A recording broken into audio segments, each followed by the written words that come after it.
തുടങ്ങാം. അല്ല, ഞാൻ നോക്കുമായിരുന്നേ, ഇപ്പം സംസാരം ഫുള്ളും ഈ വാഴ 3യെ കുറിച്ചിട്ടാണല്ലോ. വാഴ 3 അനൗൺസ് ചെയ്തത് തൊട്ട് തന്നെ അതിൻ്റെ താഴെ വന്നിട്ട് ഫുൾ കമൻ്റാണ്. പോസ്റ്റിന് മാത്രമല്ല, അതിനെക്കുറിച്ച് ആര് പോസ്റ്റ് ഇട്ടാലും അതിൻ്റെ താഴെ വന്ന് കുറേ പേരിങ്ങനെ മെജോറിറ്റി കമൻസും അതിൻ്റെ നെഗറ്റീവ് കമൻസാണ്. അതുകൊണ്ടായിരിക്കും അങ്ങനെ. നിങ്ങൾക്ക് എന്തെങ്കിലും പ്രശ്നമുണ്ടോ വാഴ 3യിൽ സ്ത്രീകളെ കൊണ്ടുവരുന്നത്? ഇല്ല, നമുക്കങ്ങനെ പ്രശ്നങ്ങളൊന്നുമില്ല. പക്ഷേ ജനറലി കമൻസ് ഇങ്ങനെ കാണുന്നുണ്ട്. ഇപ്പോൾ വാഴ ഫസ്റ്റിൻ്റെ കഴിഞ്ഞിട്ട് സെക്കൻഡ് അനൗൺസ് ചെയ്യുമ്പോൾ ഹാഷ്റാൻ ടീമാന്ന് പറയുമ്പോൾ വരുന്നൊരു ഒരു ഇതല്ല. അതിനുശേഷം ആ രീതിയിലല്ല പ്രേക്ഷകർ ആളുകൾ ഇത് ഏറ്റെടുക്കുന്ന ഒരുപാട് പേരും. അപ്പോൾ ആദ്യം തന്നെ കുറേ കമൻസ് ഇങ്ങനെ അതിനെ ശ്രദ്ധിച്ചിട്ടുണ്ടായിരുന്നു. അതിനുശേഷം ഒരു ഇൻസ്റ്റാ പോസ്റ്റും വരുന്നുണ്ട്, ദിവ്യ വേലായുധൻ്റെ. അതെ, ഞാനിപ്പോൾ ആ പോസ്റ്റാണ് കണ്ടത്. വാഴ 3 വാഴയാണെങ്കിൽ മൂന്നാമതായ പെൺ സ്ത്രീകൾക്കായി എന്ന് പറഞ്ഞാണ് അവർ ആ പോസ്റ്റ് ഇടുന്നത്. അതിൻ്റെ താഴെയും കുറേ അതിനുശേഷം ആ കമൻസിനും റിപ്ലൈ ആയിട്ട് അവർ പോസ്റ്റ് ഇട്ടിട്ടുണ്ട്. എന്തിനാണ് ഇവർ ഇത്രയും രോക്ഷാകുലരാകുന്നതെന്ന് മനസ്സിലാവുന്നില്ല. ആ രീതിയിലാണ് കമൻസ് വരുന്നത്. അല്ല, അങ്ങനെയാണെങ്കിൽ വാഴ 3 എങ്ങനെയായിരിക്കും? ഇപ്പോൾ അരുൺ പറഞ്ഞ പോലെ വാഴ 1 കഴിഞ്ഞ് വാഴ 1 അവസാനിക്കുമ്പോൾ വാഴ 2 എന്താണെന്ന് ആ സിനിമയിൽ തന്നെ പറയുന്നുണ്ട്. അല്ലെങ്കിൽ അതിൻ്റെ തൊട്ടടുത്ത ദിവസങ്ങളിൽ തന്നെ ഇത് അടുത്തത് ഹാഷ്റാൻ ടീമാവും എന്ന് പറയുന്നുണ്ട്.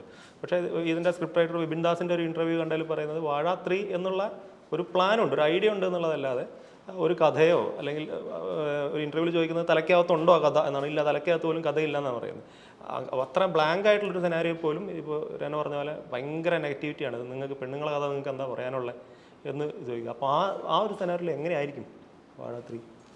ഇതിപ്പോൾ ഈ പറഞ്ഞതുപോലെ ഒരു ടീസർ ഇറങ്ങിയിട്ടില്ല, പോസ്റ്റർ ഇറങ്ങിയിട്ടില്ല, ജസ്റ്റ് ഒരു അനൗൺസ്മെൻറ്റ് നടന്നപ്പോൾ തന്നെ, ഇങ്ങനെ ഒരു ഐഡിയ ഉണ്ടെന്ന് പറഞ്ഞപ്പോൾ തന്നെ ആൾക്കാർ ഭയങ്കര ജഡ്ജ്മെൻ്റലാകുകയാണ്. സ്ത്രീകളുടെ കഥയാണെങ്കിൽ അതിൽ പീരീഡ്സും മൂഡ് സ്വിങ്സും കണ്ണീർ കഥകളും മാത്രമേ ഉള്ളൂ എന്നുള്ളത്. ഒന്നാമത്തെ കാര്യം, ഈ പീരീഡ്സ് മൂഡ് സ്വിങ്സ് എന്നൊക്കെ പറയുന്ന സ്ട്രഗിൾസ് സ്ത്രീകളുടെ ജീവിതത്തിൻ്റെ ഒരു പാർട്ടാണ്. അതില്ലാതെ അല്ലെങ്കിൽ അത് ഒഴിവാക്കി ഒരു കഥ ഇറക്കണം എന്നാണോ അവർ പറയുന്നത്? അതൊരു പാർട്ടാണ്. അപ്പോൾ അത് സിനിമയിൽ വരുമായിരിക്കും. അതവരെങ്ങനെ എടുക്കും എന്നുള്ളത് നമുക്ക് നോക്കാം.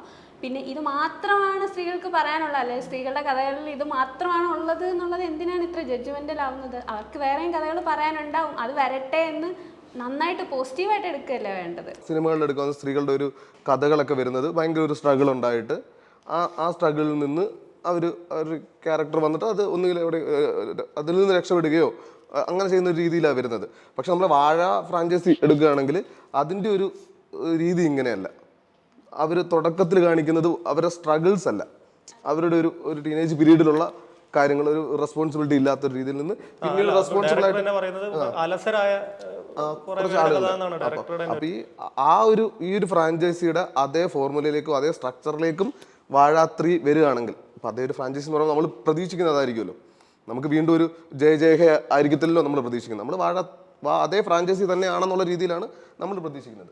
അങ്ങനെ പ്രതീക്ഷിക്കുന്ന സമയത്ത് എങ്ങനെയായിരിക്കും ഇത് വരുന്നത്? അതൊരു സംശയമാണല്ലോ. എന്താണ് ഇതിനപ്പുറത്തേക്ക് ചെയ്യാനുള്ളത്, ഇതിനപ്പുറത്തേക്ക് എന്താണ് ചെയ്യാനുള്ളത് ഒരു സംശയമായിരിക്കുമല്ലോ. അല്ല, ഈ പറഞ്ഞ കുരുത്തക്കേടൽ ഇപ്പം നമ്മളെ സൊസൈറ്റി ഒരു ജെൻഡർ ബേസ്ഡ് ആയിട്ടും ചിന്തിക്കുന്നതുകൊണ്ടാണ് എന്താണ് ചെയ്യാനുള്ളതെന്ന് അങ്ങനെ ചിന്തിക്കുന്നത്. ഇപ്പം അരുൺ ചോദിക്കുന്നത് എന്താണ് അവിടെ കാണിക്കാനുള്ളത് എന്ന് ചോദിക്കുന്ന പോലെ തന്നെ അത് നമ്മൾ അങ്ങനെ ചിന്തിക്കുന്നതുകൊണ്ടാണ്. എന്തുകൊണ്ട് ഒരു പ്രായത്തിൻ്റെ കുരുത്തക്കേടുകളാണ്. ഇപ്പം ആ ഹാഷ്റൻ ടീമോ അല്ലെങ്കിൽ വാഴ 1 കാണിച്ച അവർ പഠിച്ച് കഴിഞ്ഞിട്ട് അവർക്ക് ജോലിയൊന്നുമില്ല. അത് സ്ത്രീകൾക്കും ഉണ്ട്, പെൺകുട്ടികൾക്കും ആ ഒരു സിറ്റുവേഷൻ ഉണ്ട്. അവരും ചിലപ്പം ഈ പറഞ്ഞ പോലെ ഇപ്പം എന്നോട് ആ പ്രായത്തിൽ എന്താണ് ചെയ്തതെന്ന് പറഞ്ഞാൽ എനിക്ക് ചിലപ്പോൾ ഓപ്പൺ അപ്പായിട്ട് പറയാൻ പറ്റില്ല. കീർത്തനയ്ക്ക് ചിലപ്പോൾ പറയാം. അങ്ങനെ ഓരോരുത്തർക്കും ഓരോ. അപ്പോൾ നമ്മൾ പറഞ്ഞു കഴിഞ്ഞാൽ അത് ആൾക്കാർ എങ്ങനെ എടുക്കും, അങ്ങനെയുള്ളൊരു പ്രശ്നമുണ്ട്. അതൊരു സിനിമയാക്കി കഴിഞ്ഞാൽ പ്രേക്ഷകർ എങ്ങനെ എടുക്കും, അങ്ങനെ ഒരു പ്രശ്നമുണ്ട്. കീർത്തന പറഞ്ഞ പോലെ അതല്ലാണ്ട് പറയാൻ നമുക്ക് പിന്നെയും കാര്യങ്ങളുണ്ട്. അത് നിങ്ങൾ എങ്ങനെ എടുക്കും? സിനിമയാക്കിയാലും നമ്മൾ കഥ പറഞ്ഞാലും നമ്മൾ അനുഭവം പറഞ്ഞാലും നമ്മൾ വിഷമം പറഞ്ഞാലും അത് നിങ്ങൾ എങ്ങനെ എടുക്കും? അതിലാണ് നമ്മുടെ പ്രശ്നം വരുന്നത്. പറയാൻ ഞങ്ങൾക്ക് ഒരുപാട് കഥകളുണ്ട്, ഒരുപാട് കള്ളത്തരങ്ങളുണ്ട്. ഏറ്റവും സിമ്പിളായിട്ട് പറഞ്ഞാൽ ഹാഷിറിനും അലനും ടീമിനും പകരം അവിടെ കുറച്ച് പെൺകുട്ടികളാണ് ഇതുപോലെയൊക്കെ കാണിച്ചത്. അപ്പം അതേ പ്ലേസിൽ കുറച്ച് പെൺകുട്ടികളെ കണ്ടാൽ അത് ഇത്രയ്ക്ക് നന്നായിട്ട് ആൾക്കാർ എടുക്കുമോ? അതിൽ ഇമോഷൻസും അവരുടെ ആ പ്രായത്തിൻ്റെ അറിവുകേടാണ് എന്നുള്ളതും അത് ആ രീതിയിൽ തന്നെ എടുക്കുമോ? അല്ലെങ്കിൽ അവർ കാണിച്ച തമാശകൾ പെൺകുട്ടികൾ കാണിക്കുമ്പോൾ നിങ്ങൾ ചിരിക്കുമോ? അല്ല, അതാ ഈ വരാൻ പോകുന്നൊരു സിനിമയെക്കുറിച്ചാണല്ലോ പറയുന്നത്. അപ്പോൾ ഇത് പെൺകുട്ടികളുടെ കഥയാണ് എന്ന് പറഞ്ഞപ്പോഴേ ഇത്രയും നെഗറ്റിവിറ്റിയാണ്.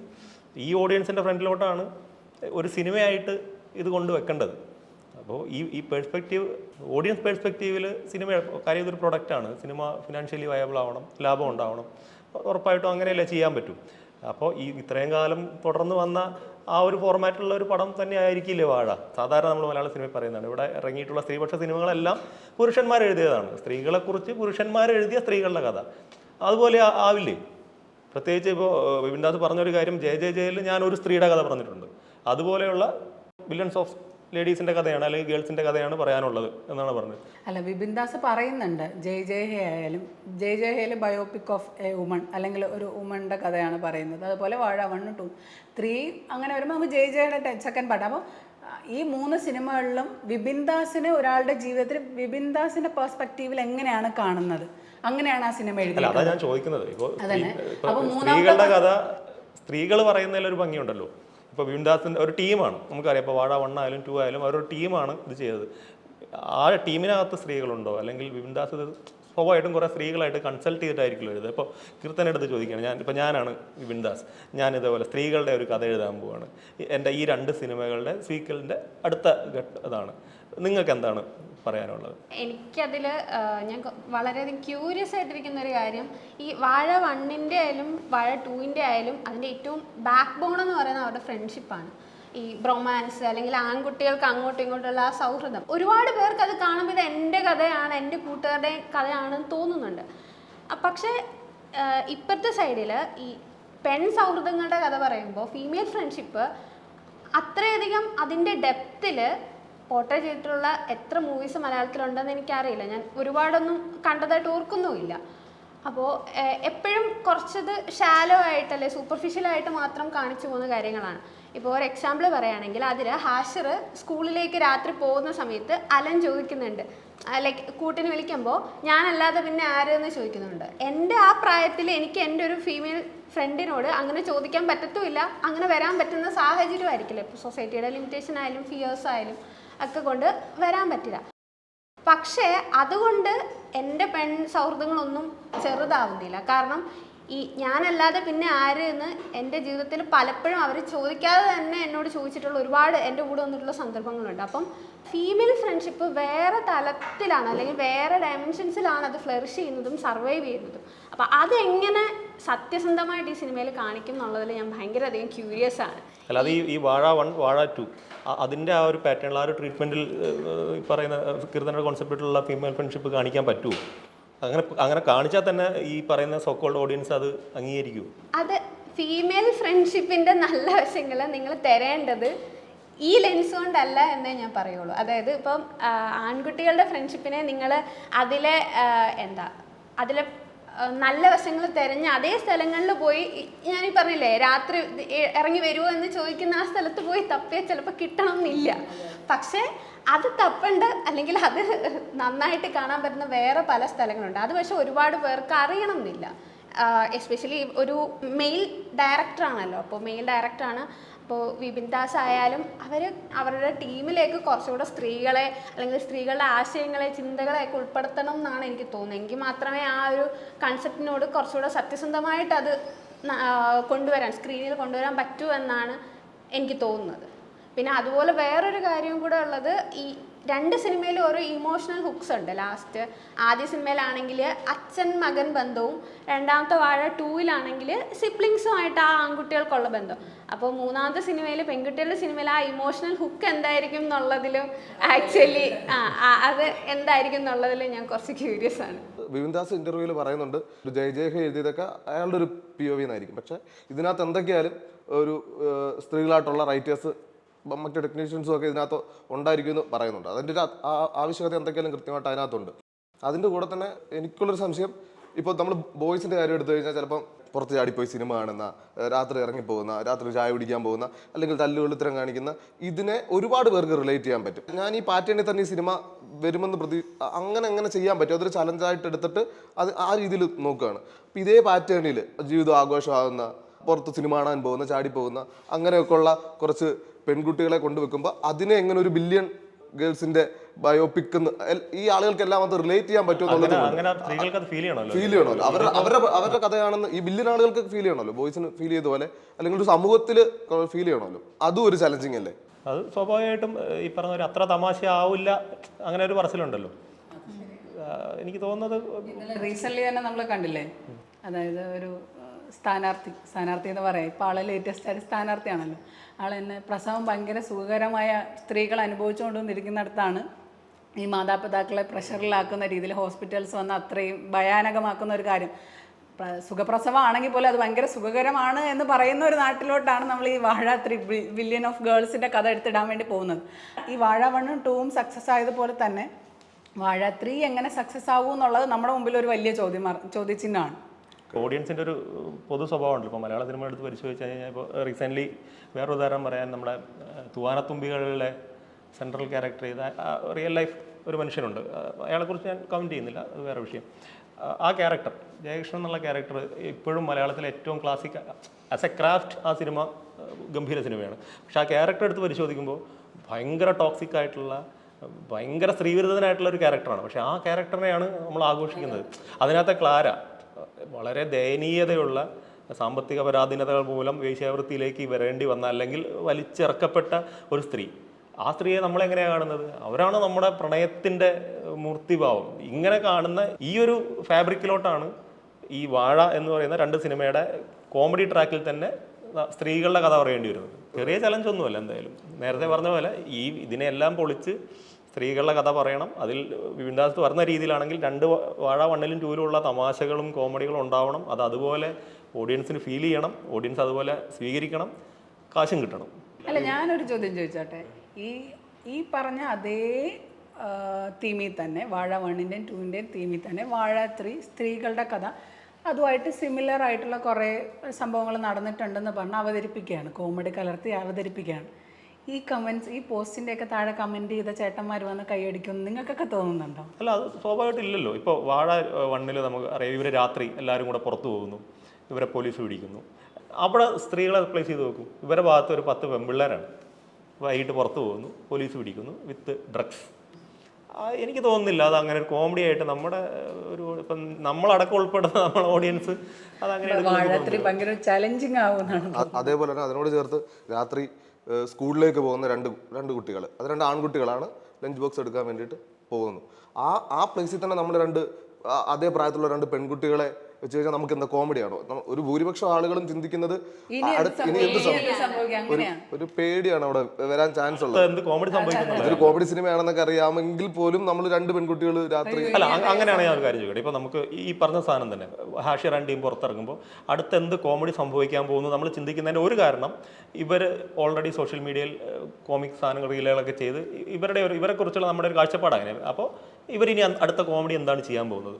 അപ്പോൾ നിലവിൽ നമ്മുടെ സോഷ്യൽ മീഡിയയിൽ അങ്ങനെ കോമിക്കൊക്കെ ഇപ്പോൾ നമ്മളെ സ്റ്റെഫി സണ്ണിയെ പോലെയൊക്കെ അത്യാവശ്യം കോമഡിയൊക്കെ ചെയ്യുന്ന ഒരു ടീമിനെ വെച്ച് വാഴ 3 ചെയ്യുകയാണെങ്കിൽ അതിൽ ഇതുപോലൊരു സിറ്റുവേഷൻ ഉണ്ടാകുമെങ്കിൽ മേ ബി ചിന്തിക്കില്ലേ ഇനി അടുത്ത് എന്ത് കോമഡി ഉണ്ടാകുമ്പോൾ? നമുക്ക് ഹാഷിറിൻ്റെയൊക്കെ പഴയ വീഡിയോസ് എടുത്ത് നോക്കി അതിൽ വലിയ നെഗറ്റീവ് കമൻസ് കാണും, ഇല്ല എന്നല്ല ഞാൻ പറഞ്ഞത്. വലിയ നെഗറ്റീവ് കമൻസ് ഒന്നും കാണാൻ ചാൻസ് ഇല്ല. അതേസമയം ഈ പറഞ്ഞ കോമഡി കണ്ടന്റ് ചെയ്യുന്ന സ്റ്റെഫി സണ്ണി, വെറും വർഷം അങ്ങനെ പോലെയുള്ളവരുടെ കമൻസ് ഒക്കെ എടുത്ത് നോക്കി ആ കമന്റ് ബോക്സിൽ ഫുൾ നെഗറ്റീവാണ്. പോസിറ്റീവിനെയും കാട്ടി ആ ഒരു പെർസെൻറ്റേജ് നോക്കുമ്പോൾ എപ്പോഴും മുകളിൽ നിൽക്കുന്ന നെഗറ്റീവ് കമൻസ് ആണ്.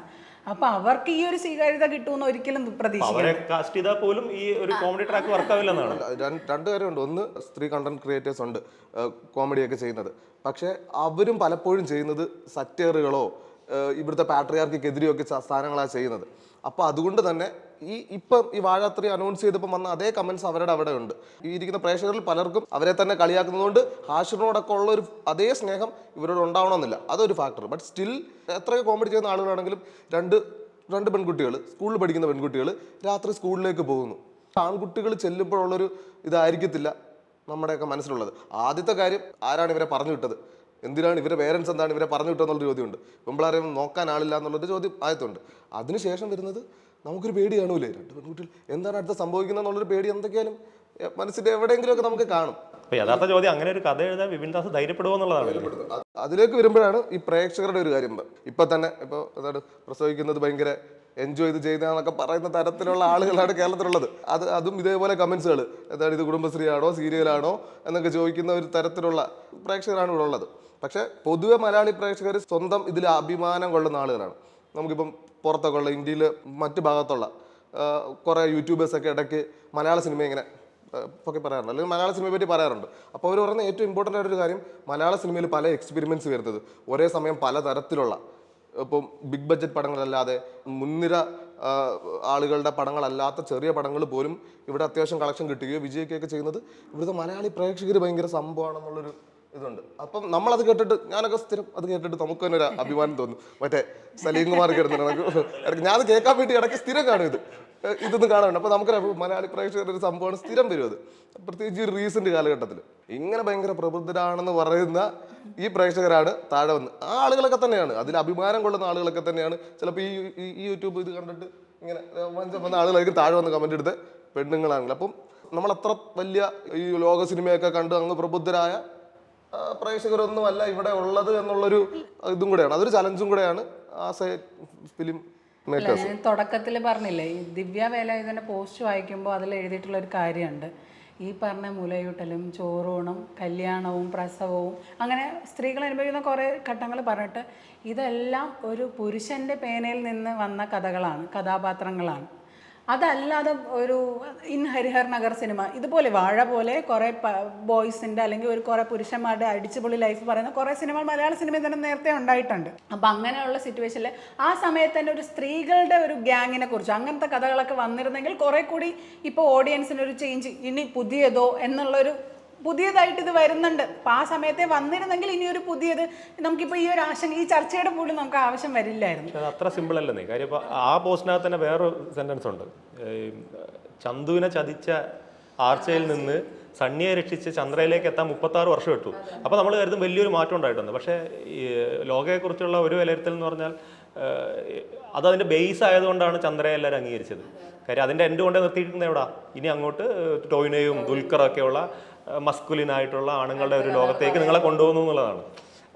ഓഡിയൻസ് ആയാലും ഫിലിം മേക്കേഴ്സ് ആയാലും ഏറെക്കുറെ നിൽക്കുന്നിടത്തൊക്കെ ഞാൻ പറയുന്നത് അതിനൊരു സാധ്യത, അതായത് സ്ത്രീകൾക്ക് വേറെയും വേഷമുണ്ട് അല്ലെങ്കിൽ വേറെയും കഥകൾ ഇവർക്ക് പറയാനുണ്ടെന്നുള്ള ഒരു സാധ്യത തുറന്നു കാട്ടാൻ ഇവരാരും തയ്യാറാവാത്തത് കൊണ്ടാണല്ലോ ഇതുപോലത്തെ കഥകൾ വരാത്തത്. സൈഡും വരണം തോന്നുന്നു. അതായത് ഇപ്പൊ പ്രേക്ഷകർ ഒരു സൈഡ്, അതുപോലെ തന്നെ ഈ ഫിലിം ചെയ്യുന്ന ഒരു ടീം ഒരു സൈഡ്. അപ്പോൾ രണ്ട് സൈഡിൽ നിന്നും കുറച്ച് ദൂരം രണ്ടുപേരും വരേണ്ടതുണ്ടെന്ന് തോന്നുന്നു. പ്രേക്ഷകർ ഈ പറഞ്ഞ പോലെ എന്തുകൊണ്ടാണ് സ്ത്രീകളുടെ പ്രശ്നങ്ങൾ, അത് അവരുടെ ലൈഫിൻ്റെ ഒരു പാർട്ടാണ്. അതിപ്പോൾ എല്ലാവർക്കും, എല്ലാ സ്ത്രീകൾക്കും റിലേറ്റ് ചെയ്യാൻ പറ്റുന്ന ഒരു കാര്യമാണ്. അപ്പം സ്ത്രീകളുടെ പ്രശ്നങ്ങൾ എന്തുകൊണ്ടാണ് എപ്പോഴും ഈ വില കുറച്ച് അയ്യേ ഇതൊക്കെ തന്നെ ആയിരിക്കും, ഈ അയ്യേ ഫാക്ടർ എന്താണെന്ന് എനിക്ക് മനസ്സിലാവുന്നില്ല. വിശാല ഹൃദയരായ മലയാളി പ്രേക്ഷകർ കുറച്ചും കൂടെ ഹൃദയം വിശാലമാക്കേണ്ടിയിരിക്കുന്നു.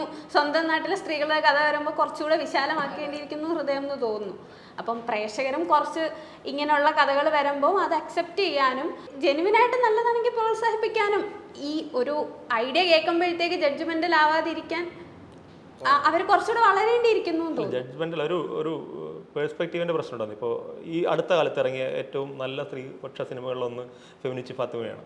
ഫെമിനിസ്റ്റ് ഫാത്തിമ കണ്ട ബഹുഭൂരിപക്ഷം പ്രേക്ഷകർക്കും അത് എനിക്ക് തോന്നിയിട്ടുള്ളത്, അത് നമ്മൾ പലരോടും സംസാരിക്കുമ്പോൾ അവരത് ഫീൽ ചെയ്തത് എങ്ങനെയാണ്, ആ ഫാത്തിമ എന്ന് പറഞ്ഞ ആ സ്ത്രീ പോയി പെട്ട ഒരു ഊരാക്കുടുക്ക്, അവരെന്തോ ഒരു അക്കിടി പറ്റി, അങ്ങനെയാണ്. ആക്ച്വലി അവർക്ക് അക്കിടി പറ്റിയതല്ലല്ലോ, അവരുടെ ആ ഒരു ബെഡ് എന്നുള്ളതാണ് അതിലെ ക്യാരക്ടറെങ്കിൽ പോലും അത് അവരുടെ സ്ട്രഗിളാണ് ആക്ച്വലി ആ സിനിമ പറയാൻ ശ്രമിക്കുന്നത്. പക്ഷെ ആ രീതിയിൽ എത്ര പേർക്ക് ആ സിനിമ കൺവേ ചെയ്തിട്ടുണ്ട്. ഇപ്പോൾ 2 പേര് പോയിട്ട് അപ്പുറത്തെ വീട്ടിൽ നിന്ന് ഒരു ബെഡ് എടുത്തുകൊണ്ട് വന്നിട്ട് ഇവിടെ വന്നപ്പോൾ ഒറ്റയടിക്ക് മുഖത്തടിച്ച പോലെ ഇതോടെ ഇടാൻ പറ്റില്ല, തിരിച്ചു കൊണ്ടു കൊടുക്കുമെന്ന് പറയും. അപ്പോൾ കൂടെ വന്ന സ്ത്രീ പറയാം ഇനി എനിക്ക് വരാൻ വയ്യ. ഇവരിത് ഒറ്റയ്ക്ക് ചുമന്നുകൊണ്ട് പോകുമ്പോൾ അതിനൊരു തമാശ രൂപത്തിലല്ലേ പലരും കാണുന്നത്. ഞാൻ അതാ പറഞ്ഞു, ആ ഒരു പേഴ്സ്പെക്റ്റീവ് ഓഡിയൻസിൻ്റെ ഭാഗത്ത് നിലനിൽക്കുന്നിടത്തോളം കാലം ഇനി ബിൻദാസ് എന്ത് എക്സ്പെരിമെൻറ്റ് കാണിച്ചാലും അത് വർക്കാവില്ലല്ലോ.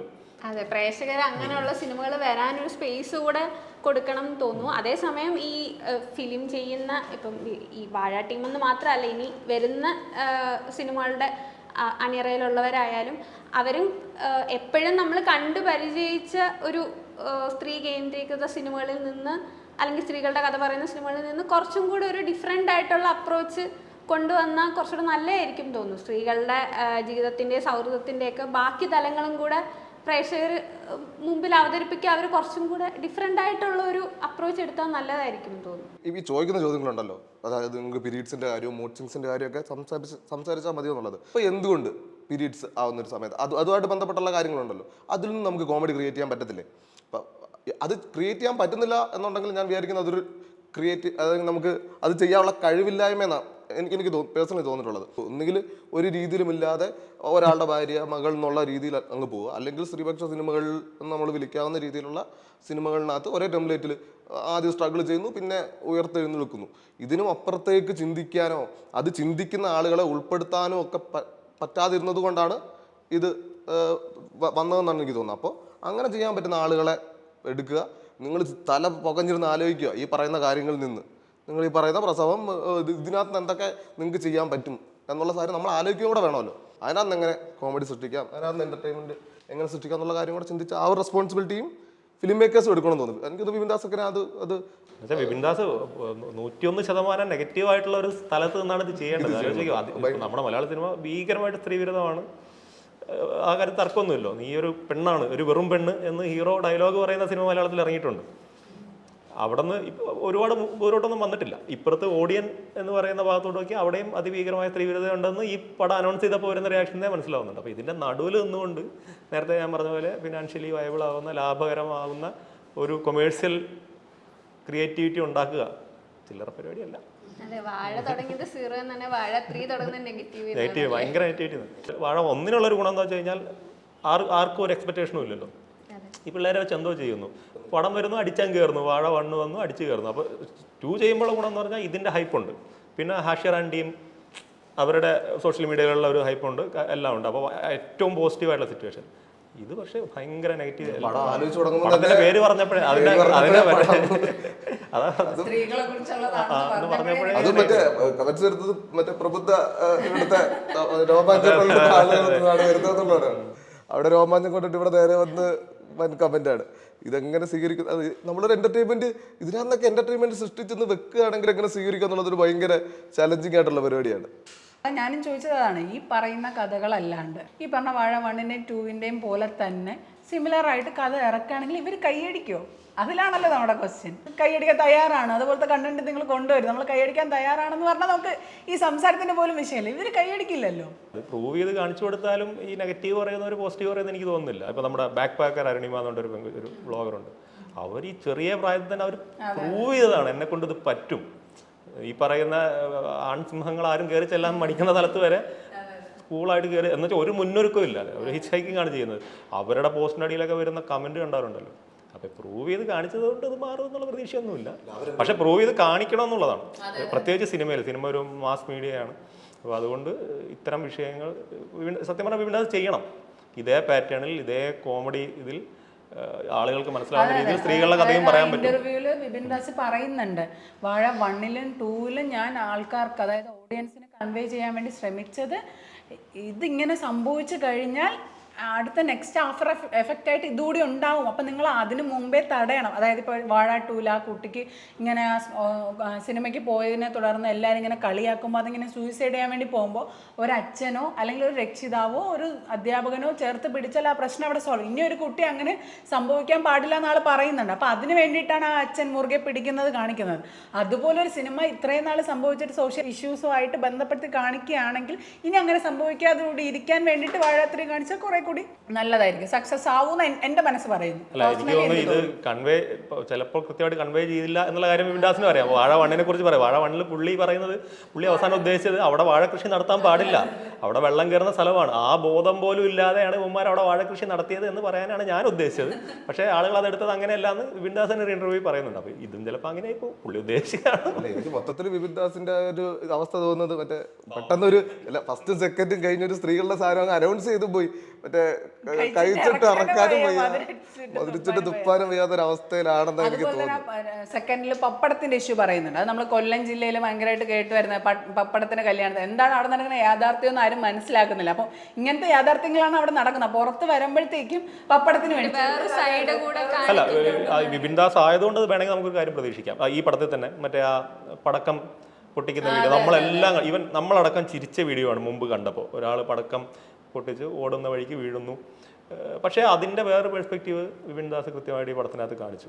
ആ വീഴുന്ന ആൾക്ക് മുറി പറ്റും, അയാൾക്ക് വേദനിക്കും, അത് കണ്ടേക്കുന്ന അയാളെ കുഞ്ഞുങ്ങളോ ഭാര്യയോ അയാളെ പ്രിയപ്പെട്ട ആർക്കെങ്കിലും ഉണ്ടെങ്കിൽ അവർക്ക് വേദനിക്കും എന്നുള്ള പെർസ്പെക്റ്റീവ് കാണിച്ചു. ഈ ഒരു വീഡിയോയിലുണ്ട്. അല്ല, നമ്മൾ ആരും ഇത്രയും കാലം എത്രയോ വർഷം മുമ്പുള്ള വീഡിയോ നമ്മൾ ആരും ഇത്രയും കാലം ശ്രദ്ധിച്ചില്ല. പക്ഷേ as A film maker Vipin Das അത് ശ്രദ്ധിച്ചു, അത് സ്ക്രീനിൽ കാണിച്ചു. അത് അങ്ങനെ കാണിക്കാനുള്ള ഒരു ധൈര്യം പുള്ളി കാണിച്ചു. കുറേ പേർക്കെങ്കിലും ഈ സിനിമയിൽ അത് കണ്ടപ്പോൾ ശരിയാണല്ലോ, ഇപ്പം എനിക്ക് തോന്നി ശരിയാണല്ലോ, ഞാൻ അന്ന് ഇത് ചിന്തിച്ചില്ല, വളരെ മോശമായി പോയി, എനിക്ക് ഒരു മിനിമം ഹ്യൂമാനിറ്റി ഉള്ള ഒരാൾക്ക് തോന്നേണ്ട ഒരു സാധനം എനിക്ക് തോന്നിയില്ലല്ലോ, നമ്മൾ റിഗ്രറ്റ് തോന്നിയൊരു സാധനമാണ്. അപ്പോൾ അതേ രീതിയിൽ വിപിൻ ദാസ് സ്ത്രീകളുടെ കാര്യവും പറയുവാണെങ്കിൽ നമ്മളെപ്പോലെ ചിന്തിക്കുന്ന കുറച്ച് പേര് ചിലപ്പോൾ ഇങ്ങനെയുള്ള ഈ മാറ്റം ഭയങ്കര ഗ്രാജുവലായിട്ട് വരേണ്ട ഒന്നാണെന്ന് തോന്നുന്നു. ഇങ്ങനെ നെഗറ്റീവ് കണ്ടുകൊണ്ട് അത് എടുക്കാതിരിക്കേണ്ട കാര്യമില്ലേ. എടുത്തു കഴിഞ്ഞാൽ ഈ പറഞ്ഞ കുറച്ച് പേർക്കെങ്കിലും ഒരു റിയലൈസേഷൻ ഉണ്ടാവും. ഇപ്പോൾ ഗ്രേറ്റ് ഇന്ത്യൻ കിച്ചൻ്റെ എക്സാമ്പിൾ നമ്മുടെ ഫ്രണ്ടിലുണ്ട്. ആ ഒറ്റ ഒരു സിനിമ കൊണ്ട് കേരളത്തിൽ എത്ര പേരെ, കേരളത്തിലും അതിന് പുറത്തുള്ള എത്ര പേരുടെ ചിന്താഗതിയിൽ ചെറിയ രീതിയിലെങ്കിലും ഒരു മാറ്റം വന്നിട്ടുണ്ടെന്ന് നമുക്കറിയാം. അപ്പോൾ വാഴ 3 അതുപോലെ ആൾക്കാരെ ഒന്ന് മാറി ചിന്തിക്കാൻ പ്രേരിപ്പിക്കുന്ന ഏതെങ്കിലും ഒരു സീൻ ഉണ്ടെങ്കിൽ പോലും അത് കൊമേഴ്ഷ്യൽ സൈഡ് എനിക്കറിയില്ല, അത് നമുക്ക് കണ്ടറിയാനേ പറ്റുള്ളൂ. പക്ഷേ ഈ പറഞ്ഞ പോലെ ആൾക്കാരെ ഒന്ന് മാറി ചിന്തിക്കാൻ പ്രേരിപ്പിക്കുന്ന ഒരു സീനെങ്കിലും ഉണ്ടെങ്കിൽ ആ സിനിമ ഒരു വിജയമായിട്ട് തന്നെ എനിക്ക് അങ്ങനെ തന്നെ അത് ഫീൽ ചെയ്യും. അപ്പോൾ അങ്ങനെ ഉള്ള കഥകളും സിനിമകളും ഇനി വരേണ്ടിയിരിക്കുന്നു തോന്നുന്നു. സത്യം പറഞ്ഞാൽ വാഴ 1, 2 ഒരു സാധാരണ കോമഡി സിനിമ എന്നുള്ള ട്രാക്ക് തന്നെ പിടിക്കുമ്പോൾ പോലും നല്ലൊരു എക്സ്പെരിമെന്റൽ സിനിമയ്ക്കുള്ള ഒരു പോസിബിലിറ്റി വാഴ 3-ലുണ്ട്. വിപിൻ ദാസിന്റെ ലേറ്റസ്റ്റ് ഇന്റർവ്യൂവിലും പറയുന്നുണ്ട്, കാസ്റ്റ് അങ്ങനെ തീരുമാനിച്ചിട്ടൊന്നുമില്ല.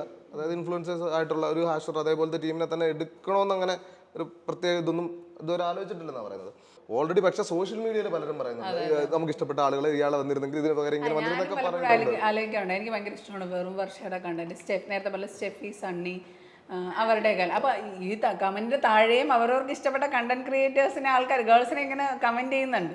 എൻ്റെ അഭിപ്രായത്തിൽ വരികയാണെങ്കിൽ സ്റ്റെഫി, സണ്ണി, വെറും വർഷ, പിന്നെ അഫ്രിൻ, പിന്നെ വേറെ ആരാ, ആൻസി ചാൾസ്, ബബിത ബോബി, അവരൊക്കെ ഒന്ന് സൂപ്പർ ആവുമെന്നാണ് എനിക്ക് തോന്നുന്നത്. പക്ഷെ അതിലേക്കല്ല വന്നത്. അത് സജഷൻ ഉണ്ട്, എനിക്ക് എൻ്റെ സജഷൻസ് ഉണ്ട് കേട്ടോ. ഞാൻ നോട്ട് ചെയ്ത് വെച്ചേക്കുന്ന കുറച്ച് ആളുകളൊക്കെ ഉണ്ട്. ഓക്കെ, അപ്പം വന്നത് ഇപ്പോൾ ഇവരുടെ പേര് ഉയർന്നു വരുന്നല്ലോ, അപ്പം തന്നെ അവർക്കൊരു ഹേറ്റ് ക്യാമ്പയിൻ പോലെ വരുന്നുണ്ട്. ഇവരൊക്കെ ഈ ഇവിടുത്തെ ബാക്കിയുള്ള പാട്രിയർക്കൽ സാധനങ്ങളെയൊക്കെ വിമർശിക്കുന്നവരാണ് അവരുടെ കോമഡികളിലൂടെയൊക്കെ. അപ്പോൾ ഓൾറെഡി അവർക്കെതിരെ അതും ഇപ്പം ഞാൻ ഒരു ആസ് എ ഫിലിം മേക്കർ ഒരു വിപിൻ ദാസ് ആണെങ്കിൽ ഇതിൽ ഓക്കെ ഇപ്പോഴേ ഇവർക്കെതിരെ ഒരു ഹേറ്റ് സാധനം വരികയാണെങ്കിൽ അവരെ എടുക്കാനൊരു പ്രശ്നമുണ്ട്. അതും ഒരു ഞാൻ കുറച്ച് ഇൻഫ്ലുവൻസേഴ്സിനെ വെച്ച് എടുക്കാന്ന് പറയുമ്പോൾ അവർക്കെതിരെ ഓൾറെഡി പ്രശ്നമാണ്. അപ്പോൾ നേരത്തെ പറഞ്ഞ പോലെ നെഗറ്റീവിന്ന് തുടങ്ങേണ്ട ഒരു ആവശ്യമാണ്. അതൊരു പ്രശ്നമാണ്. ഞാൻ കഴിഞ്ഞ ദിവസം ആരത്തോ ഡിസ്കസ് ചെയ്തിരുന്നു. അതായത് ഈ പോസ്റ്റർ ഇറങ്ങി വാഴ 3യുടെ അനൗൺസ്മെന്റ് കഴിഞ്ഞതിന് ശേഷം recent 2 days before Steffi Sunny ഒരു കണ്ടന്റ് ഇട്ടിട്ടുണ്ടായിരുന്നു. അതായത് ഒരു ഭർത്താവും ഭാര്യയും കൂടി ഇരുന്ന് ഫുഡ് കഴിക്കുന്നു, ആൾക്ക് ഫോൺ വരുന്നു, ആള് ഈ പാത്രം ഒന്ന് വാഷ് ചെയ്ത് വെക്കണമെന്ന് പറഞ്ഞു. അപ്പോൾ അതിൻ്റെ താഴെ വന്നിട്ട് കുറേ ഈ വാഴ 3-ലെ പോസ്റ്റ് കമൻറ്റ് ഇട്ട പോലെ തന്നെയാണ് അതിന് താഴെ വന്ന് കുറേ ചേട്ടന്മാർ അതിലൊരു കമൻറ്റ് വേറൊരാൾ വീഡിയോയും ചെയ്തിട്ടുണ്ടായിരുന്നു. എന്താണ്, ഒരു ചേട്ടൻ വന്നിട്ട് പറയാം, എനിക്കിങ്ങനെ ഒരു ഭാര്യ ഉണ്ടായിരുന്നു, ഒരാഴ്ച കൊണ്ട് അവളെ വീട്ടിൽ കൊണ്ട് നിർത്തിയപ്പോൾ അവളുടെ ഈ തിളപ്പങ്ങ് മാറി കിട്ടി, അങ്ങനെയുള്ള രീതിയിലാണ് ആൾക്കാർ. അപ്പോൾ ഇപ്പോഴേ അവർ എന്തെങ്കിലും ഒരു സ്ത്രീപക്ഷ കണ്ടന്റ് ചെയ്യുകയാണെങ്കിൽ അതിന് താഴെ വന്ന് വൻ നെഗറ്റീവ് കണ്ടാണ്. അരുൺ പറഞ്ഞ പോലെ ഭയങ്കര ഈ സ്റ്റെഫിയുടെ ഈ വീഡിയോയ്ക്ക് താഴെ ഇങ്ങനെ വന്നപ്പോൾ ഞാൻ ഭയങ്കരമായിട്ട് അതിന് മുമ്പ് അങ്ങനെ ഒരു കണ്ടന്റ് ചെയ്യുമ്പോൾ അങ്ങനെ ഭയങ്കര നെഗറ്റീവ് വരാറില്ല. ഇത് ചർച്ച ചെയ്യുന്ന രീതിയിലോട്ട് ഈ കമന്റ് സെക്ഷൻ കൂടി മാറി കഴിയാണെന്നാണ്. കയ്യടികളോടെയാണ് വാഴ 2-ല് വന്നെങ്കിൽ ഇവിടുത്തെ ടീം കൂടിയോട് കൂടിയാണ് വരുന്നത്. അതാണ് വ്യത്യാസം. ഒന്നുകിൽ വിപിൻ ദാസ് ഒരു കൊമേഴ്ഷ്യൽ വാല്യൂ കണക്കാക്കി ഈ സിനിമ ആ രീതിയിൽ പ്രൊഡ്യൂസ് ചെയ്യണം. അതെ, അല്ലെങ്കിൽ അത് സാധാരണ എപ്പോഴും നടക്കുന്ന പോലെ തന്നെയാണ് അത്. അല്ലെങ്കിൽ പിന്നെ ശരി, രണ്ടിലൊന്ന് നോക്കാം, സൊസൈറ്റിക്ക് മെസ്സേജ് കൊടുക്കുന്ന രീതിയിൽ ഒരു സിനിമ പ്രസന്റ് ചെയ്യാം. എനിക്ക് കുറച്ചുകൂടെ ഒരു പ്രതീക്ഷയുണ്ട്. കാരണം ജയ് പല വിമർശനങ്ങളും ഉണ്ടായിട്ടുണ്ട്, പക്ഷെ ജയ് എടുത്തിട്ടുണ്ട്. പിന്നെ എനിക്ക് തോന്നുന്നു അവർ കുറച്ചുകൂടെ ജയ്ജയിൽ എനിക്ക് തോന്നിയിട്ടുള്ളത് ജയ്ജയിൽ ആളൊരു മെസ്സേജ് പാസ് ചെയ്യാനാണ് നോക്കിയെങ്കിലും ജയ റിയാക്ട് ചെയ്യുന്ന തിരിച്ചടിക്കുന്ന ആ നിമിഷം കോമഡി ആയിട്ടാണ് ആൾക്കാർ കൺവേ ചെയ്യുന്നത്. അങ്ങനെയാണ് ഒരിക്കലും അതൊരു മെസ്സേജ് എങ്ങനെയാണ് സ്ത്രീകൾ ഓരോ വീട്ടിലും അതിജീവിച്ച് മുന്നോട്ട് പോകുന്നതെന്നല്ല ആൾക്കാർ ചിന്തിക്കുന്നത്. അതൊരു കോമഡി ആയിട്ടാണ് ആൾക്കാർ ഇതാക്കിയിട്ടുള്ളത്. അല്ല, അത് തന്നെയാണ് ഞാൻ നേരത്തെ ഫെമിനിസ്റ്റ് മാധ്യമയുടെ കാര്യത്തിലും പറഞ്ഞത്. ആക്ച്വലി ഒരു സ്ത്രീ ഗതികെട്ടിട്ട് ഫിസിക്കലി തിരിച്ച് ഫൈറ്റ് ചെയ്യാൻ തീരുമാനിക്കും. എനിക്കൊന്ന് മലയാള സിനിമയിൽ ഇല്ല, ആദ്യമായിട്ടായിരിക്കും ഒരു പെണ്ണ് ആണിനെ അടിച്ച് തോൽപ്പിക്കുന്നത്.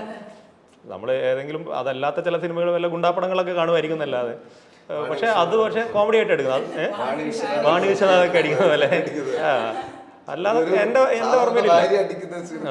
അത് ഭയങ്കര കോമഡിയാണ്. ഞാൻ പറയാം ഭയങ്കര കോമഡി ആയിട്ട് എല്ലാവരും എടുത്തത്. അവരുടെ ഗതികേട് കൊണ്ട് അവർ തിരിച്ച് തല്ലിയതാണ് എന്നുള്ളതല്ല. മാത്രമല്ല അതിന് കൊടുത്തൊരു മറ്റേ ബാക്ക്ഗ്രൗണ്ട് സ്കോറൊക്കെ മറ്റേ നമ്മുടെ അങ്ങേരുടെ കമൻട്രി ഒക്കെ വെച്ച് അത് പ്രസന്റ് ചെയ്തു അങ്ങനെ തന്നെ.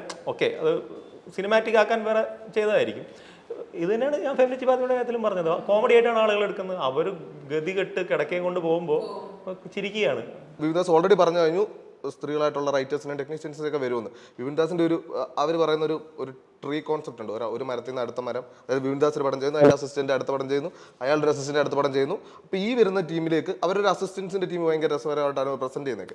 അപ്പോൾ ഈ ഒരു ഇതിലേക്ക് വരുമ്പോൾ എത്രത്തോളം സ്ത്രീ സാന്നിധ്യം അവിടെ ഉണ്ടായിരിക്കുന്നത്, അതെ, ഈ ഒരു പടത്തിലേക്ക് വരുമ്പോൾ എത്രത്തോളം സ്ത്രീ സാന്നിധ്യം ഉണ്ടെന്നുള്ളത് അത് എനിക്ക് തോന്നുന്നത് ഞാൻ ഒരു പോസിറ്റീവായിട്ടാണ് കാണുന്നത്. ഓൾറെഡി പറഞ്ഞു കഴിഞ്ഞു റൈറ്റേഴ്സൊക്കെ വരുമെന്നു. പിന്നെ ഇവർ ഭയങ്കര കുറച്ചുകൂടെ വർക്ക് ചെയ്ത് നമ്മൾ ഈ പറഞ്ഞ രീതിയിൽ എങ്ങനെ എന്റർടൈൻമെന്റ് കൊണ്ടുവരാൻ പറ്റും എന്നുള്ള രീതി കുറച്ചുകൂടെ വർക്ക് ചെയ്യുമെന്ന് തന്നെയാണ് എൻ്റെ ഒരു പ്രതീക്ഷ. അതിനകത്ത് സ്ത്രീ സാന്നിധ്യം ഉണ്ടാവണം. പക്ഷെ സ്ത്രീ സാന്നിധ്യം ഉണ്ടായതുകൊണ്ട് മാത്രം കാര്യമുണ്ടോ? ഇപ്പോൾ നമുക്ക് സ്ത്രീകളായ ഫിലിം മേക്കേഴ്സ് ഉണ്ടല്ലോ ഇഷ്ടം പോലെ. എന്നിട്ട് അവർ എത്ര സ്ത്രീകളായ ഫിലിം മേക്കേഴ്സ് സ്ത്രീപക്ഷ സിനിമ ചെയ്തിട്ടുണ്ട്? വുമൺ സെൻട്രിക് സിനിമ എന്ന് പറയുമ്പോൾ ഇവിടെ പൊതുവെ നടക്കുന്നത് എന്താണ്? അതിൻ്റെ ലീഡ് ക്യാരക്ടർ സ്ത്രീ ആയിരിക്കും. അല്ലാതെ പറയുന്ന കഥ സ്ത്രീകളുടെ POVയോ ഒന്നും ആവണം നിർബന്ധമൊന്നുമില്ല. അപ്പോൾ വിപിൻദാസിന്റെ ടീമിലേക്ക് കുറെ സ്ത്രീകൾ വന്നതുകൊണ്ട് മാത്രം കാര്യമില്ല. അവർ അതാണ് തോന്നുന്നു കുറച്ചുകൂടി എനിക്കൊരു പ്രതീക്ഷയുണ്ട്. എനിക്കും വിപിൻദാസിലൊരു പ്രതീക്ഷ ഉള്ളതെന്ന് വെച്ചാൽ വാഴ 2-ൽ ആ ടീച്ചർ പറയുന്ന ഒരു ഡയലോഗില്ലേ, ഇവളുകളൊക്കെ കെട്ടിച്ചമഞ്ഞ് വരുന്നത് ഇവന്മാരൊക്കെ കാണിക്കാൻ വേണ്ടിയിട്ടാണ്. അതിൻ്റെ അത് വിപിൻദാസിന് മനസ്സിലായി. ആ ഡയലോഗ് ഞാൻ അതിൽ ഇൻക്ലൂഡ് ചെയ്ത് കഴിഞ്ഞാൽ അത് കുറേ പേര് ഇങ്ങനെ ഇപ്പോൾ ഏത് ജനറേഷനിലുള്ളവരായാലും, അതായത് ഇപ്പോൾ 30-ൽ നിൽക്കുന്നവരായാലും 40-ൽ എല്ലാവരും എല്ലാ പെൺകുട്ടികളും കേട്ട് വന്ന ടീച്ചർമാരുടെ വായിൽ നിന്ന് കേട്ട് വന്നിട്ടുള്ള ഒരു കാര്യമാണ്. അങ്ങനത്തെ റീൽസൊക്കെ വരുമ്പോഴും അതിൻ്റെ താഴെ വരുന്നതും എൻ്റെ ടീച്ചറും ഇങ്ങനെ പറഞ്ഞിട്ടുണ്ട് എന്നുള്ളത്. അതുപോലെ കുറേ പേർക്ക് കണക്ട് ചെയ്യാൻ പറ്റുന്ന ഒരു കണ്ടന്റ് വിപിൻദാസ് കൊണ്ടുവരുമെന്നാണ് എനിക്കും ഞാനും പ്രതീക്ഷിക്കുന്നത്. വിപിൻദാസ് നമ്മളെ വിളിക്കുമോ, ചർച്ചയ്ക്ക് വിളിക്കുമെന്നുള്ളതാണ്. നമ്പർ നമുക്ക് കൊടുക്കാം. ലാസ്റ്റ് നമ്പർ കൊടുത്ത് വിപിൻദാസിന് വേണമെങ്കിൽ കോൺടാക്ട് ചെയ്യാം. കീർത്തന കുറെ പോയിന്റ്സ് പറഞ്ഞു. അല്ല, അരുണിപ്പോ പറഞ്ഞില്ലേ, ഇപ്പൊ വാഴ 1-ൽ അസോസിയേറ്റ് ആയിട്ട് പ്രവർത്തിച്ച ഒരാള് വാഴ 2 എടുക്കുന്നു, അതിൽ വർക്ക് ചെയ്ത ഒരാൾ വാഴ 3-ൽ സംവിധാനം ചെയ്യാൻ പോകുന്നു. അപ്പോൾ വാഴ 3-ൽ ഇതുപോലെ കുറച്ച് സ്ത്രീകളുടെ ടീം വരുവാണെങ്കിൽ ഫ്യൂച്ചറിൽ അതിൽ നിന്നൊരു സ്ത്രീ ഈ ഒരു ട്രീയിൽ ഒരു സ്ത്രീ സംവിധാനം ചെയ്ത സിനിമ കൂടെ അതിന്റെ പാർട്ടാവുകയാണെങ്കിൽ അത് കുറച്ചും കൂടെ വലിയ ഒരു മാറ്റം സൃഷ്ടിക്കുമെന്ന് തോന്നുന്നു. ആലോചിക്കാം.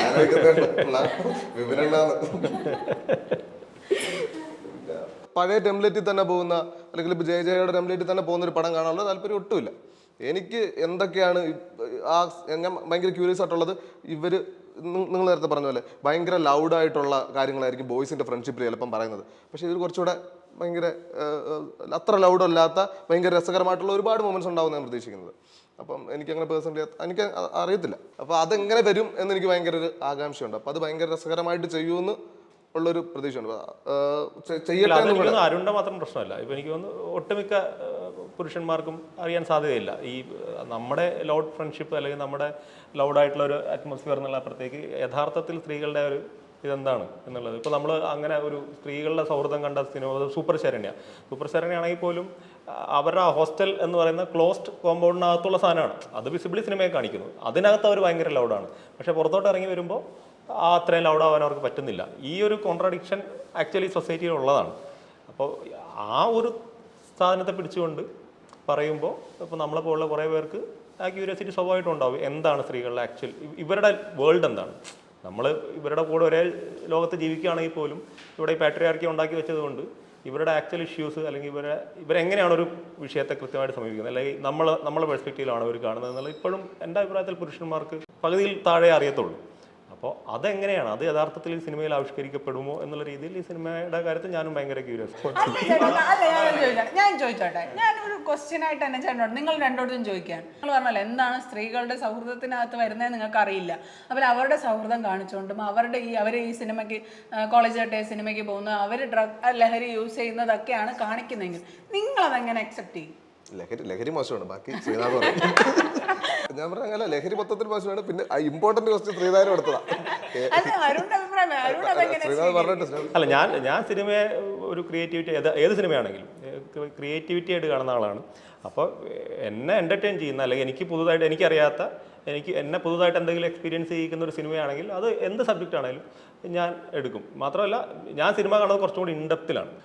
സുഡാനി ഫ്രം നൈജീരിയ, എനിക്ക് ഫുട്ബോൾ ഭയങ്കര ഇഷ്ടമാണ്. അപ്പോൾ എനിക്ക് ഭയങ്കര കണക്റ്റായ സിനിമയാണ്. ആ സിനിമയിൽ ഒരു പോയിന്റിൽ എൻ്റെ കണ്ണ് നനഞ്ഞിട്ടുണ്ട്. അതെപ്പോഴാന്ന് വെച്ച് കഴിഞ്ഞാൽ, അവസാനം ഇയാൾ തിരിച്ച് സുഡാനിലോട്ട് പോകുമ്പോൾ ഈ ജേഴ്സി ഊരി കൊടുക്കുമല്ലോ. ഇത് നമ്മൾ ഗ്രൗണ്ടിൽ സ്ഥിരം ചെയ്യുന്ന സാധനമാണ്. അതിന് നമ്മുടെ ഒരു ഇമോഷണൽ ഒരു കണക്ഷനുണ്ട്.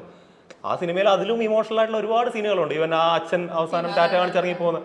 പക്ഷെ എൻ്റെ കണ്ണ് നിറയുന്നത് ആ ജേഴ്സി ഊരി കൊടുക്കുമ്പോഴാണ്. അതുപോലെ എന്നെ ടച്ച് ചെയ്യിക്കുന്നത്, ഇപ്പോൾ നിങ്ങളുടെ സ്ത്രീകളുടെ കഥയാണ് പറയുന്നത്, എനിക്കറിയാത്ത നിങ്ങളുടെ സ്ത്രീകളുടെ കഥ പറയുന്നു, അത് എനിക്ക് കണക്റ്റ് ആവുന്നുണ്ടെങ്കിൽ തീർച്ചയായിട്ടും ഞാൻ ആ സിനിമ കാണാമല്ലോ. എനിക്ക് സിനിമയെ സംബന്ധിച്ചോളം, സിനിമയല്ല, ഒന്നിനെ സംബന്ധിച്ചോളം ആൺ പെണ്ണ് എന്നുള്ള സാധനമില്ല. എനിക്ക് പറയാനുള്ളത്, അല്ല, നമ്മൾ നേരത്തെ പറഞ്ഞൊരു സീനിൽ തന്നെ തുടങ്ങാം. എത്രയൊക്കെ പറഞ്ഞാലും ഞാൻ വളർന്നു വന്നൊരു പാട്രിക്കൽ സിസ്റ്റത്തിലുള്ള പല സാധനങ്ങളും എൻ്റെ അടുത്തുണ്ടല്ലോ. അപ്പം ഞാനിത് നേരത്തെ പറഞ്ഞ പോലെ 2 പെൺകുട്ടികൾ രാത്രി വെളിയിലേക്ക് പോകുമ്പോൾ ഇവളൊക്കെ ആരാണ് ഇറക്കി വിട്ടത്, ഇവള് വീട്ടിലൊക്കെ ചോദിക്കാനും പറയാനും ആരും ഇല്ല എന്നുള്ള ചോദ്യം ഞാൻ ചോദിക്കത്തില്ല. ചിലപ്പോൾ എൻ്റെ ഉള്ളിൽ ആ പേടി കാണും. എനിക്ക് ആ സാധനം ഫീൽ ചെയ്യുന്നുണ്ട്. ചിലപ്പോൾ 2 പേര് പോകുമ്പോൾ എന്ത് പറ്റുമെന്നുള്ളൊരു പേടി, അത് ജെന്യുനായിട്ട് എൻ്റെ അകത്താണ്. പക്ഷെ ഞാൻ അപ്പുറത്ത് നിന്നിട്ട് നീക്ക് എന്തിനാണ് പോകുന്നത് എന്നുള്ളൊരു സാധനം ചോദിക്കത്തില്ല. അതേപോലെ തന്നെ ആ പേടി അത് നമുക്കൊന്നും ചെയ്യാൻ പറ്റുന്നില്ല. ആ സാധനം ചിലപ്പം ഞാൻ പറഞ്ഞ എൻ്റെ എല്ലാം ഒരുപാട് പേരുടെ മനസ്സിലും കാണും. പക്ഷെ സ്റ്റിൽ നീക്ക് എന്തിനാണ് ഇറങ്ങി പോയത് എന്നുള്ള ചോദ്യം, ആ ചോദ്യം നമ്മൾ ചോദിക്കില്ല. എനിക്ക് ആസ് എ വുമൺ ആയാലും അല്ലാതൊരു പ്രേക്ഷക എന്ന നിലയിൽ ഇപ്പം ഞാൻ വാഴാത്രിയിൽ കാണാൻ ആഗ്രഹിക്കുന്നത്, അല്ലെങ്കിൽ ഞാൻ അതിലേക്ക് നോക്കുമ്പോൾ എനിക്കത് എൻ്റെ കൂടെ കഥയാന്ന് തോന്നണം. ബില്യൺ ഗേൾസിന്റെ കഥയെന്ന് പറയുമ്പോൾ ഞാനും അതിലൊരാളാണല്ലോ, എനിക്ക് റിലേറ്റ് ചെയ്യാൻ പറ്റണം. അതെ, എനിക്ക് ഒരു ആണിന്റെ കണ്ണിലൂടെ എന്നെ കാണുന്നതിനേക്കാളും എനിക്കത് കാണുമ്പോൾ ഇത് എൻ്റെ കഥയാണ്, ഞാൻ എക്സ്പീരിയൻസ് ചെയ്ത എന്തെങ്കിലുമൊക്കെ സാധനങ്ങൾ അതിലുണ്ട് എന്ന് എനിക്ക് തോന്നണം. വിളിക്കും, നിന്റെ ഒരു മിനിറ്റ് എനിക്ക് വേണമെന്ന്. അല്ലെങ്കിൽ നാളെ കമന്റ് എൻ്റെ കഥ ഇതിനകത്തില്ല, ഒരാക്കടെ കമന്റ് ഒഴിവാക്കണമല്ലോ. കീർത്തനെ ബിവിൻദാസ് വിളിക്കാനുള്ള എല്ലാ സാധനവും ഇടുന്നുണ്ട്. ബിവിൻദാസ് കീർത്തനല്ല, അങ്ങനെ തന്നെ ആ സ്ക്രിപ്റ്റ് ചെയ്യണമെന്നാണ് എൻ്റെ പേഴ്സണൽ അഭിപ്രായം.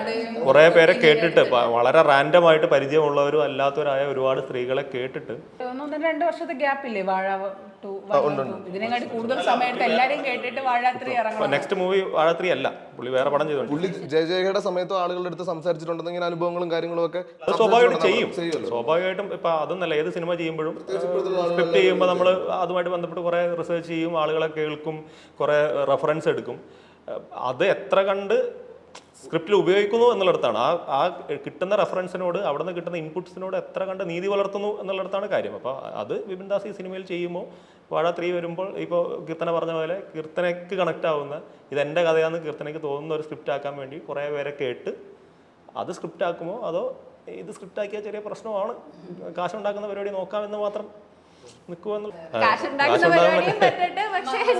മെസ്സേജ് വരുന്ന രീതിയിൽ ഇപ്പൊ കീർത്തന പറഞ്ഞ ഞങ്ങളുടെ കഥയാണ്, ഞങ്ങൾക്ക് വേണ്ടിട്ട് ഒരു കഥ വന്നു. എല്ലാ വാഴകളുടെയും കഥ പറയുന്ന ഒരു വാഴ ഉണ്ടാവട്ടെ, വാഴ 3 ഉണ്ടാവട്ടെ. കഥയും കൂടെ വേണം, വിപിൻദാസ് വിളിക്കണം. നിങ്ങൾക്ക് ആരെങ്കിലും കുറച്ച് നോട്ട് വെച്ചിട്ടുണ്ടാവും, അപ്പൊ നിങ്ങൾക്ക് ആരെങ്കിലും ഉണ്ടെങ്കിൽ ഞാൻ പറഞ്ഞല്ലോ, ഒന്നുകൂടെ വേണമെങ്കിൽ പറയാം. ലാസ്റ്റ് ഒന്ന് ഇനി പറയാനില്ല, ഞാൻ ഓൾറെഡി പറഞ്ഞു. വെറും വർഷ, സ്റ്റെഫി സണ്ണി, ബബിത ബബി, അഫ്രി, പിന്നെ ആൻസി ചാൾസ് എനിക്ക് ഭയങ്കര ഇഷ്ടമാണ്. ഞാൻ റീസെന്റ് ഒരിക്കൽ എവിടെ വെച്ച് കണ്ടപ്പോഴത്തേക്ക് പറയാം, ഭയങ്കര ഇഷ്ടമാണ്. കണ്ടന്റ് ഒക്കെ അടിപൊളിയാണ്. കീർത്തന ആരെങ്കിലും ഉണ്ടോ? ഇല്ല, എനിക്കൊരു ഒരു കൊക്കോ വൈബ്സ് നടന്നത്. അതിനകത്തൊരു ആര്യ സുരേന്ദ്രൻ, അവര്, പിന്നെ മായാവി, ഈ 2 ആളുകൾ, പിന്നെ അമല ഷാജി. വാഴ 3 ഇതുപോലെ നമ്മൾ ആഗ്രഹിക്കുന്ന ഫേസുകളും നമ്മൾ ആഗ്രഹിക്കുന്ന കഥകളും നമ്മുടെ കഥയാണെന്ന് തോന്നുന്ന രീതിയിൽ വാഴ 3 വരുമെന്ന് പ്രതീക്ഷിച്ച് നമുക്കിരിക്കാം. വേണമെങ്കിൽ ഇൻവിട്ട് വിപിൻദാസിനെ നമ്മളെ കോൺടാക്ട് ചെയ്യാം. അവർ ഫോൺ നമ്പർ ഈസ് 2233. നമ്മളെ ഒഴിവാക്കുമായിരിക്കും. കീർത്തനയൊക്കെ കാസ്റ്റ് ചെയ്താലോ, ഷോ നടത്താൻ വേറെ ആരെങ്കിലും നമ്മൾ സമീപിക്കേണ്ടി വരും. കീർത്തനയുടെ ജീവചരിത്രമായിരിക്കും എനിക്ക് പേടിയില്ല. മൊത്തത്തിൽ വിപിൻദാസ് അത് മൊത്തം എടുക്കുമെന്നുള്ളതാ. ഓക്കെ, അപ്പൊ എന്തൊക്കെയാലും അതിഗംഭീരമായിട്ട് വാഴ 3 വരട്ടെ. ഈ പറഞ്ഞതുപോലെ ഒരു ബില്യൺ ഗേൾസിന്റെ കഥകൾ അതിനകത്ത് ഉൾപ്പെടുത്താൻ പറ്റട്ടെ. വരട്ടെ, അത് സൊസൈറ്റി ഓഡിയൻസ് അംഗീകരിക്കപ്പെട്ടെ. സൊസൈറ്റിക്ക് ഒരു മെസ്സേജ് ചെയ്യുന്നതിലും കൊമേഴ്ഷ്യലി ആൾക്ക് വയബിൾ ആവുന്ന രീതിയിൽ കൂടി ആവട്ടെ നമുക്ക് അപ്പോഴല്ലേ ആശംസിക്കാം. കൂടുതൽ സംവിധായകർ ഇനി അപ്പം കീർത്തന പറഞ്ഞതുപോലെ അടുത്ത വാഴ 3 ഉണ്ടാവുന്ന ഒരു അസിസ്റ്റന്റ് ഒരു സ്ത്രീ അടുത്തൊരു പടം വരട്ടെ. വാഴ 4 അടുത്തതായിട്ട് വരട്ടെ. അപ്പൊ അത്രയും ഗംഭീരമായിട്ട് പോട്ടെ. അപ്പൊ പ്രേക്ഷകർ ഏറ്റെടുക്കുക. വിമിൻദാസിന്റെ ടീം കുറച്ചുകൂടെ സെറ്റായിട്ട് ചെയ്യുമെന്ന് നമ്മൾ പ്രതീക്ഷിക്കുന്നു. കട്ടക്ക് പിന്തുണയുണ്ടാവും. കട്ടക്ക് പിന്തുണ. ഞാൻ നിങ്ങൾ തിയേറ്ററിൽ പോയി കാണും. എന്തായാലും ഞാൻ പോയി കാണും. തീർച്ചയായിട്ടും കാണും. നിന്റെ ബയോപിക് ആണെങ്കിൽ അതെ, എന്തായാലും കാണുമല്ലോ.